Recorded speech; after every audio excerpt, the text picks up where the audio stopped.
যখন সুখ আসে তখন সে আপনার পরীক্ষা নেয় যে আপনার মধ্যে অহংবোধ জাগ্রত হয়নি তো।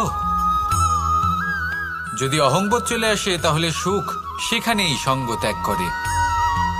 দুঃখ আপনার ধৈর্যের পরীক্ষা নিতে থাকে, আর যদি আপনার মধ্যে ধৈর্য না থাকে তাহলে এটা আপনাকে আরো বেশি দুঃখের গভীর অন্ধকারে ঠেলে দেবে। সেখানে শক্তি পরীক্ষা নেয় আপনার বিনম্রতার। যদি আপনি বিনম্র না হন তাহলে হয় এই শক্তি আপনার সঙ্গ ত্যাগ করবে, নয় এই শক্তি বিনম্রতার অভাবে আপনার পতনের কারণ হতে পারে।